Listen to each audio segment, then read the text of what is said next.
자, 그러면 지금부터 부산광역시가 주최하는 인권 토크 콘서트 사람 사랑의 문을 열겠습니다. 첫 번째 강연자이신 양정숙님은 여러분도 아마 TV에서 많이 보셨을 것 같습니다. 장애인 국가대표 수영선수 김세진 군의 어머니입니다. 로봇다리 세진이로 알려진 김세진 군은 유엔에 연설도 하였고요. 전 세계적으로 사랑받고 있는 희망의 아이콘입니다. 이렇게 세진 군을 멋지게 길러낸 엄마의 가슴속 이야기, 나는 나쁜 엄마입니다 라는 제목으로 열어갑니다. 너는 장애인이고 친구들은 너하고 놀아주지 않을 거야. 너는 계속 혼자 학교에 다녀야 할지도 몰라. 그렇게 가르쳐야만 했던 거는 세상은 내가 원하는 말을 해주지 않더라고요. 세상은 내가 듣고 싶어하는 이야기를 해주지 않았어요. 세상은 내가 기대하는 만큼 나에게 주지 않았어요. 그래서 그래, 아이의 귀에 약을 바르자라고 생각을 했어요.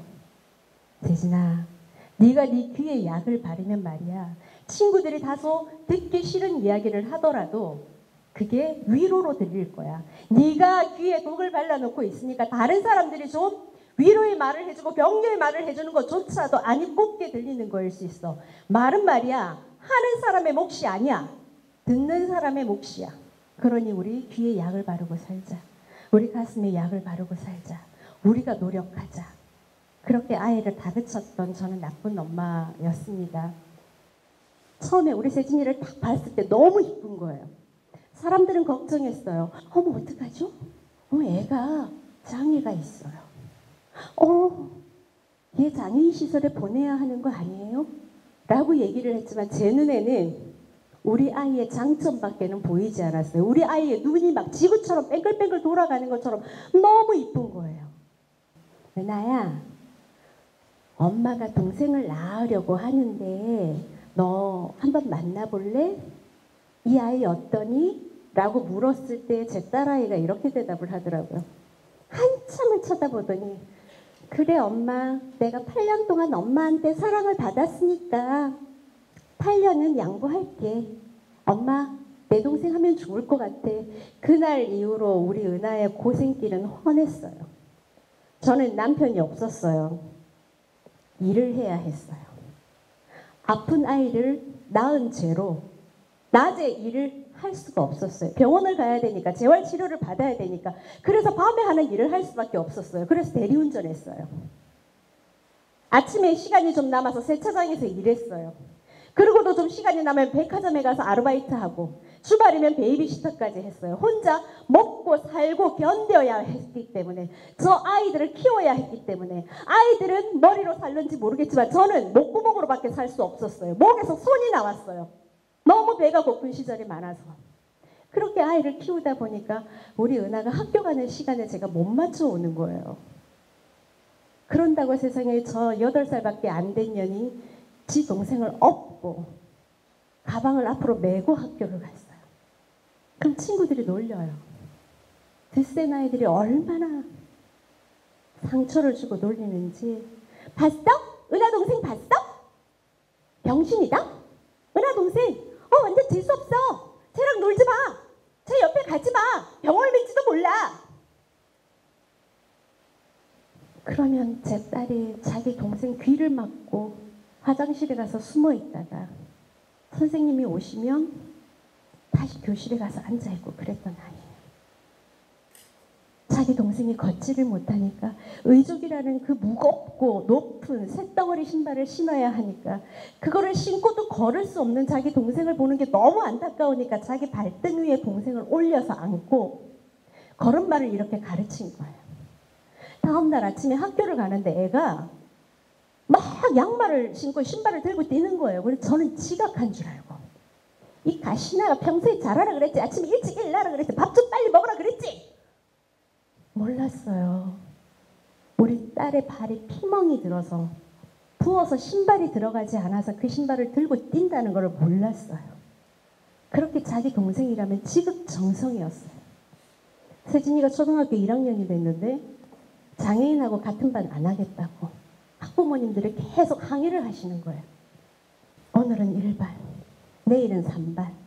다른 학교로 전학 가면 어떻겠습니까? 다른 학교.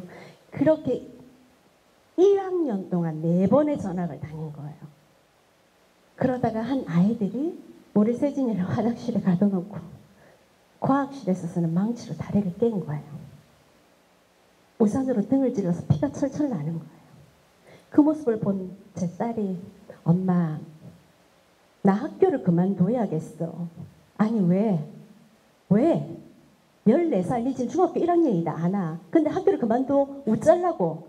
엄마 나를 믿어줘. 아니 나는 너를 믿지 그래서 어쩌려고? 엄마 나는 이 나라 교육이 이렇게 가서는 안 된다고 생각해. 어쩔 건데? 그 다음날 아침부터요. 자기 동생을 1학년 1반 교실에 넣고 그 복도에 앉아서 검정고시로 공부했어요. 검정고시로 중학교 과정, 고등학교 과정 공부했어요. 그렇게 좋은 학교를 나왔고 지금은 누구나가 다 부러워하는 그런 대기업에 근무를 하고 좋은 남편을 만나서 결혼을 했어요. 그리고 아이를 낳았어요. 저는 예쁜 할머니가 되었어요. 나쁜 년. 시집은 일찍 가가지고.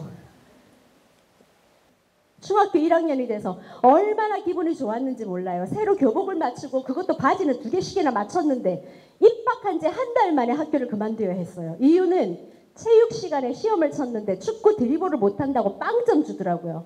다음 달에 우리 시합 나가야 된다고 얘기를 했는데 장애인은 대한민국에서 체육 특기생이 될 수가 없으니 중간고사를 치지 못하면 빵점을 주겠다고 얘기를 했어요. 세진이가 너무 실망해서 엄마 학교 그만둘래요. 그래 그만둬. 이렇다면 그만두자. 그러나 원망은 하지 말자. 우리 조금 돌아간다고 생각을 하자. 그렇게 학교를 그만둔 세진이는요. 4개월 만에 혼자 공부해서 중학교 과정 졸업했고요. 3개월 만에 혼자 공부해서 고등학교 과정을 졸업했어요. 대학을 가고 싶다고 얘기를 해서 제가 그랬어요. 야, 대학 좋아. 대학 가는 거 좋아. 부탁이 있다. 장애인이라는 계급장 띄고 가. 장애인 특기생으로 학교 가는 거 엄마 원하지 않아. 장애인이라서 주는 장학금 받지 마.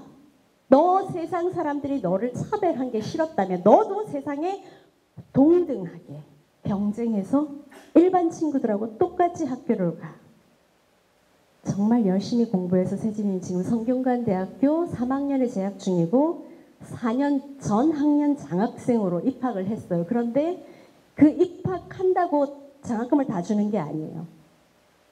3.5 이상이 돼야 되고 100% 받으려면 4점 이상이 돼야 돼요. 세진이는 지금 공부 잘해서 그렇게 장학금 열심히 잘 받고 있어요. 그리고 내년에 브라질 올림픽을 나갈 계획이에요. 장애인 올림픽이 아닌 일반 올림픽을 나가려고 준비하고 있습니다. 지금 이 시간에 수영하고 있어요. 물속에서 땀을 흘리면서.